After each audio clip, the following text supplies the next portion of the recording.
Hibah, orang tua menghibahkan anak, menghibahkan harta kepada anak. Hibah itu tidak disyaratkan orang tua menghibahkan barang ke anak. Itu tidak disyaratkan harus mau mati. Tidak. Justru kalau mau mati nanti wasiat namanya.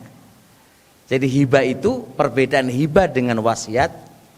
Manakala wasiat itu biasa diiringi setelah kematian beliaunya, kematian orang tuanya.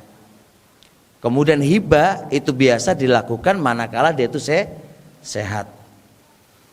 Hibah itu tidak dibatasi sepertiga dari hartanya. Pembatasan sepertiga itu adalah wasiat wassulusu katsir. Sepertiga dan sepertiga itu adalah bagus. Sepertiga itu sudah banyak. Itu pada babul wasiat. Adapun babul hibah tidak diikat dengan sepertiga. Cuma dalam bab hibah itu disyaratkan harus adil kepada semua anak-anaknya. Sebagaimana ada seorang sahabat dikasih oleh sang bapak sebidang tanah. Faqalat imra'atuhu, berkata sang istri, ashhid bihi Rasulullah sallallahu alaihi wasallam. Datang ke Rasul dan jadikan saksi atas pemberian kamu kepada anak kamu. Maka si laki-laki itu datang kepada Nabi alaihi salatu wasallam. Faqala nabiyyu atu'ti kulla ibnika hadza, apakah kamu kasih setiap anak kamu pemberian ini? Qala la, enggak. Kata dia, la ushidu ala zurin, saya tidak akan mau jadi saksi pada perkara-perkara yang itu ada jaurun, sebuah penipuan atau kedzaliman. Di dalam hadis ini menunjukkan bahwasanya apa? Babul hibah, bab hibah itu hukum asalnya harus adil. Hukum asalnya harus adil. Kalau kita ngasih A, maka berarti harus ngasih B, ngasih C, dan seterusnya sebagaimana hadis Nabi alaihi salatu wasallam.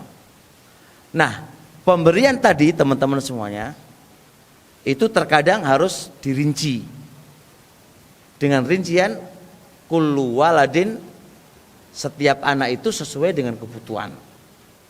Misal contoh, pemberian kepada anak ini nggak bisa harus persis sama, karena harus diikat dengan sesuai dengan kebutuhan dia. Misal contoh, ada anak ini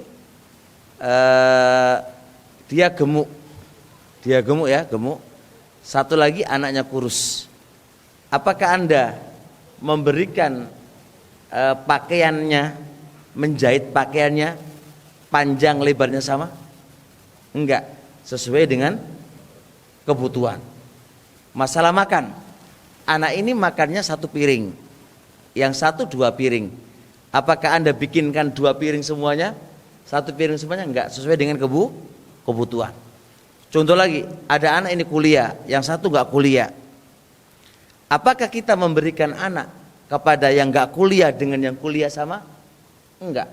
Kulun bihasabi, sesuai dengan kebutuhannya. Karena Anda tidak kuliah, ya saya nggak bisa mengasih kamu sebagaimana anak itu kuliah, karena masing-masing sesuai dengan kebutuhan.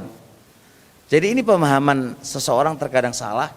Si A kuliah, aku nggak kuliah, berarti biaya kuliah untuk dia harus kamu kasihkan ke saya. Ini fatal dalam memahami ini, karena kulun bihasabi, sesuai itu dengan apa kebutuhannya.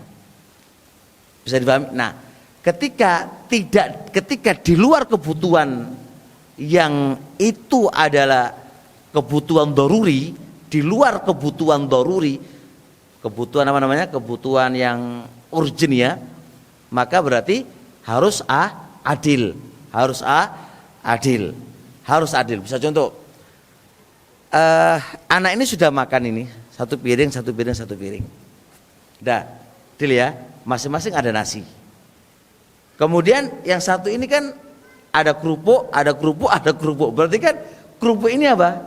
Itu adalah sesuatu yang lebih. Maka dalam ngasih ini kan harus adil. kerupuk. Kalau nggak mau ya sudah kan gitu kan. Saya nggak mau ya sudah, berarti Anda nggak mau.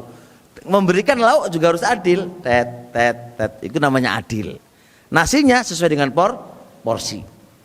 Nah, ketika anak itu misalnya contoh sudah selesai semuanya, tinggal masing-masing nggak punya rumah misalnya contoh, maka kita harus memposisikan A rumahnya ini, B rumah ini, C rumah ini. Ini harus adil.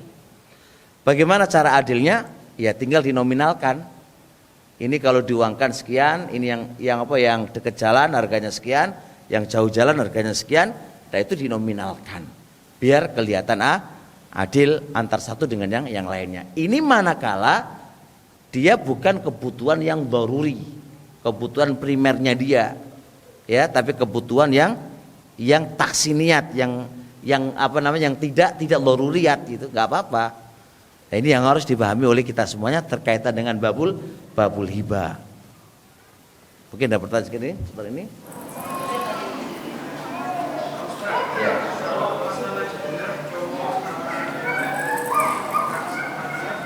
Untuk hibah terkait dengan laki-laki dan perempuan ada dua pendapat di antara para ulama. Ada yang mengatakan untuk laki-laki dan perempuan dalam bab hibah itu disamakan dengan waris.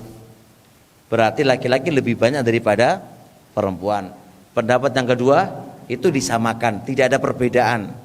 Yang saya condongi adalah tidak ada perbedaan antara laki-laki dan perempuan dalam babul hibah. Berbeda dengan bab warisan. Walaupun Syekh Ibnu Utsaimin condong adil di dalam bab hibah itu sama aja dengan bab warisan. Tapi Islam membedakan dari hukum asalnya antara hukum warisan dengan hukum hibah. Maka hukum hibah adil gimana apa? Ya kalau sejuta semuanya, 2 juta semuanya, dan seterusnya. Kalau satu dikasih sudah motor semuanya. Manakala apa? Itu kalau tidak kebutuhan pokok loh ya. Ini juga harus penting loh ya. Salah satu, ada anaknya sekolah butuh sepeda motor, maka dia dibeliin sepeda motor. Maka sepeda motor untuk anak ini apa? Jadi pemberian atau dikasih pinjam aja? Dikasih pinjam aja lebih enak. Ini pinjam, antum yang lebih layak untuk memakai karena antum butuh untuk sekolah. Ketika tabrakan antara anak dengan satu yang satu gak sekolah, yang satu sekolah dan ini harusnya dipakai untuk anak sekolah, ya sekolah lebih dulu. Tapi itu akadnya akad apa? Dipinjamkan, bukan di akad apa? Pemberian. Karena beda nanti kalau pemberian semuanya harus butuh sepeda motor. Ya hal itu harus dirinci dan harus diteliti lebih jauh lagi.